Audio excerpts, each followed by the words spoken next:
What if you already knew your future spouse?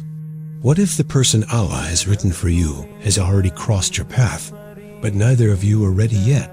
What if that random glance or short encounter was not so random at all? Let's dive deep into the spiritual truth that your soul might already know, even if your mind doesn't. The mystery of divine timing, Allah's timeline versus our expectations.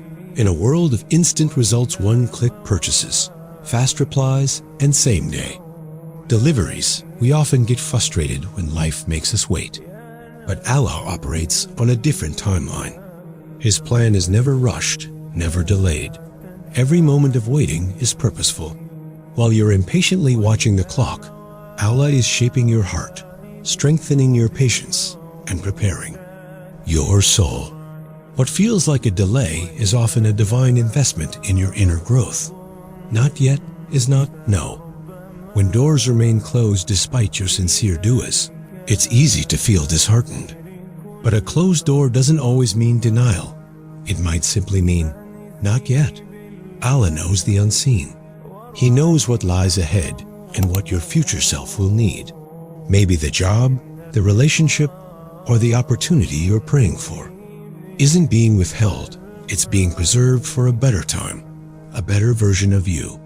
Just like a masterpiece takes time to complete, your journey requires divine precision. Trust that every pause has a purpose. The delay might be saving you from harm or leading you to something even greater. In divine timing, there's no such thing as too late, only right on time. The hidden path of souls when souls meet before bodies. Islam teaches us that souls meet long before bodies do. That's why you can feel an instant connection with someone or an unexplainable pull toward a certain person. Your soul remembers what your mind forgot.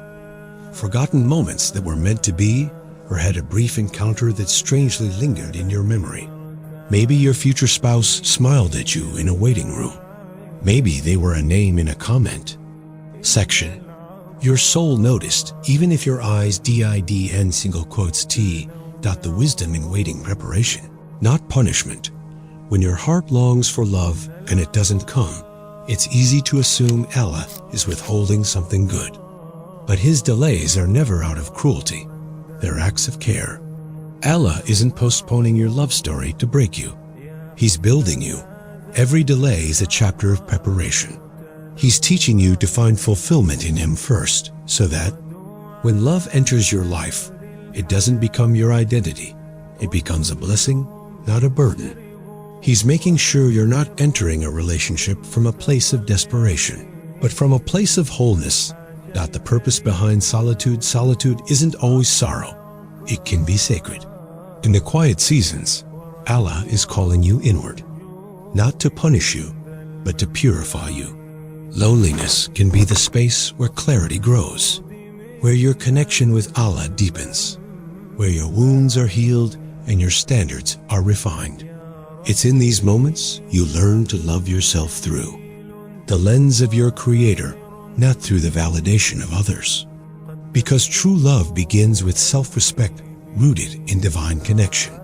So when the right person arrives, you won't use them to fill a void.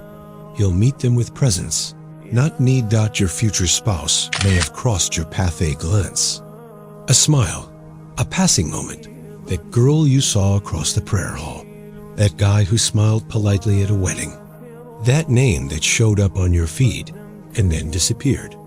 It might have felt random, but in Allah's plan, nothing is. What seems like a meaningless moment could have been a divine preview. You didn't recognize it because it wasn't the right time. But Allah sees the full story. He records every encounter, every glance, every connection long before you understand their meaning. The timeline of love isn't written in obvious signs, but in subtle moments only the soul can sense. The invisible record of the soul. Sometimes your heart feels familiar with someone you barely know. There's no logic, just an inner pull. That's not coincidence. Your soul remembers what your mind cannot. In the unseen world, souls may brush past each other before they ever speak. A glance, a spark, a name you can't forget. These may be divine hints written in your unseen story. And even if those moments feel forgotten, they're etched into the scroll of your life. Trust that Allah is weaving connections behind the curtain. What's meant for you may have already touched your world, softly, silently, and right on. Schedule. The real question isn't when. It's who am I becoming? Becoming the person who deserves the love. It's easy to obsess over when love will come. But the deeper question is, who are you becoming in the waiting? Instead of focusing on finding the right person, ask, would the kind of person I want to marry be drawn to the version of me I am today? Real love doesn't just need attraction. It needs emotional maturity, spiritual depth, and a heart that's not bleeding from old wounds. You're not just waiting for love, you're being prepared for it. The growth you're doing now, healing, learning, evolving, isn't wasted. It's the foundation of a future relationship that's built on strength, not survival. Trials that shape you for the union heartbreak, confusion, and long seasons of silence. They're not interruptions. They're ingredients. Allah uses pain as a chisel, carving out ego, impatience, and dependency, so He can reveal a stronger, wiser, more peaceful you. Every wound has wisdom inside it. Every delay is shaping you for a union that honors both your soul and your purpose. When the right person arrives, they'll meet a version of you that didn't just wish for love, but worked for it. So don't just ask, when will I get married?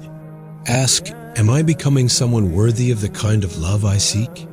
The depth of spiritual preparation, healing before union. Before you can give love fully, you must first be whole. You can't pour love from a cracked cup. If your heart is still bleeding from the past, it will spill into your future. That's why healing isn't optional. It's essential. Let Allah rebuild you in the quiet. Let Him mend the parts of you that no one sees. Because marriage isn't a bandage for your pain. It's a mirror that reflects it. If you enter with unresolved wounds, they won't disappear. They'll deepen, heal deeply, so that when love comes, you welcome it with peace, not fear, dependency. vs. readiness. If you're hoping someone will complete you, pause. Because true love isn't two halves becoming whole. It's two whole souls walking together. You weren't created to be completed by a person. That's the role of your Creator. If love is your escape, it will become your prison. But if love flows from a place of inner fullness, it becomes freedom. You are ready for marriage, not when. You need someone, but when you are ready to give, not from emptiness, but from overflow. Let love be a blessing, not a lifeline.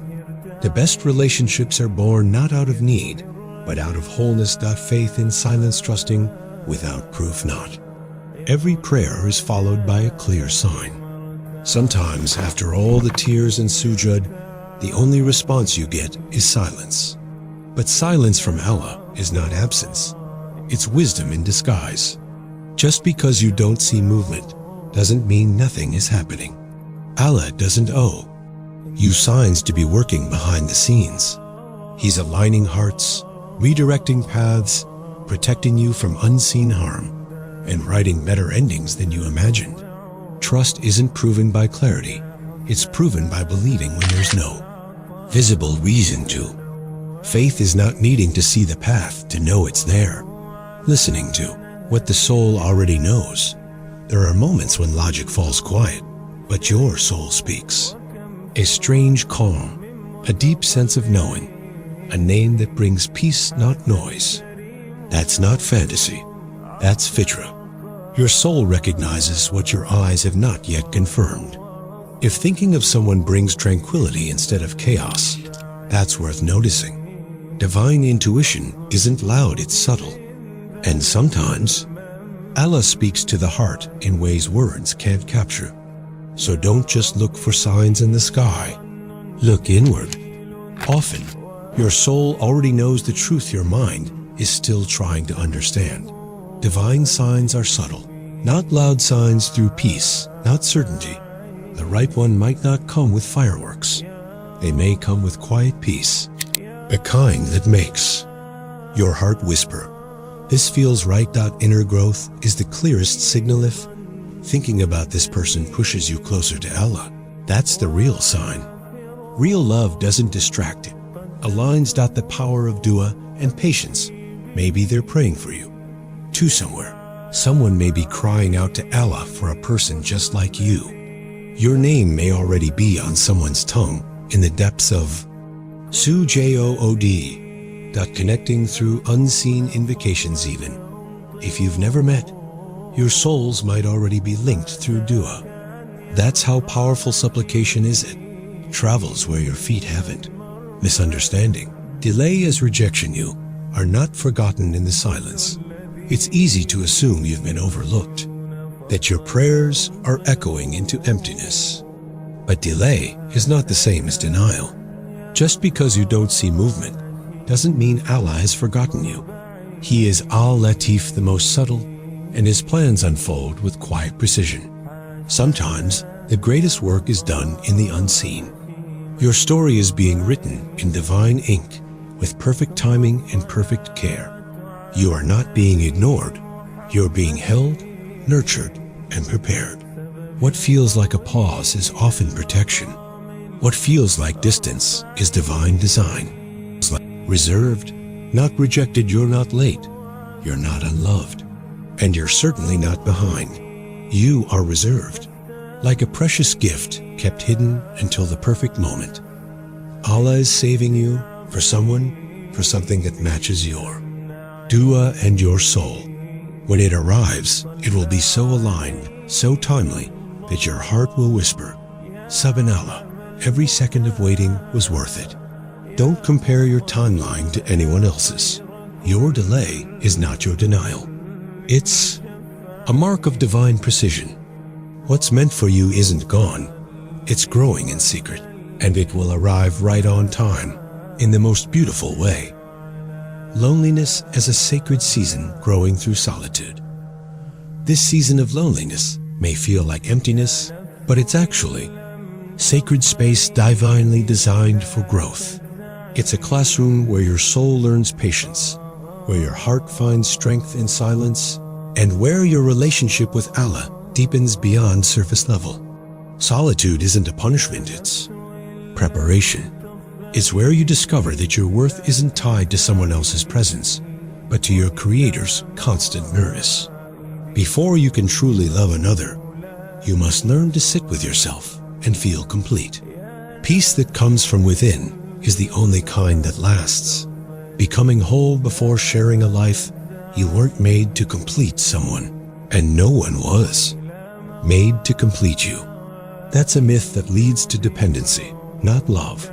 You were created to walk beside someone as a whole, healed soul. That takes time. That takes solitude. Use this season to grow, to build, to become the person you'd want, to marry. Become emotionally steady, spiritually grounded, and self-aware. When the right person comes, you'll recognize them not by need, but by alignment. And you'll enter the relationship not to be rescued, but to offer love from a place of overflow, not lack. The role of love in Islam, love is responsibility, not rescue in Islam. Love is not a fairy tale, it's a sacred trust. The person written for you is not meant to save you, complete you, or carry your pain. They are a responsibility, a gift, and a test. Marriage is half of your deen, not because it's romantic, but because it's a path of accountability and growth. You are two souls working together, not just to make each other happy, but to help one another reach Jannah. That means love comes with effort, patience, sacrifice, and sincerity. It's not about being saved, it's about being guided. Together. Love is a mirror, not a fix. The one you marry will reflect what's inside you, your insecurities, your strengths, your level of faith. Love won't fix what you haven't healed, it will reveal it. That's why inner work before union is essential. True love doesn't fill your emptiness, It shows you what needs attention. And when both of you come from a place of self-awareness and submission to Allah, the relationship becomes a mirror of growth, not codependency. In Islam, love isn't about perfect harmony. It's about helping each other return to Allah, even when it's hard. That's what makes it real. That's what makes it sacred. Spiritual readiness over worldly readiness. Are you emotionally and spiritually ready? Marriage isn't just about being of age or having a stable job. It's about being spiritually and emotionally prepared for one of life's greatest responsibilities. You could have wealth, looks, and status, but without patience, empathy, and taqwa, love will struggle to survive. True readiness means your heart knows how to serve, forgive, and endure. It means you understand that marriage is not just about companionship, but about sacrifice, growth, and walking the path to Allah together. It's not about how ready the world thinks you are. It's about how ready your soul is. The ego must die before real love begins. Ego is the enemy of love. As long as pride, stubbornness, or the need to win controls the relationship, love will suffer. Ego demands, the soul submits. Ego argues, the soul understands. Real love can only begin when the ego steps aside and allows humility, sincerity, and compassion to take its place. In a marriage, it's not about proving you're right. It's about protecting the peace between you. Let your soul lead with softness, not your ego with sharpness. Because when love is rooted in taqwa and guided by humility, it becomes not just lasting, but truly transformative. Conclusion. Colon, your love story is already being written, maybe in the dua of another, maybe in your own tears. It's okay not to have all the answers. What matters is that you are becoming the person who can receive what Allah has already destined for you. And when that time comes, you won't have to force anything. You'll simply smile and say, Subhanallah, it was written.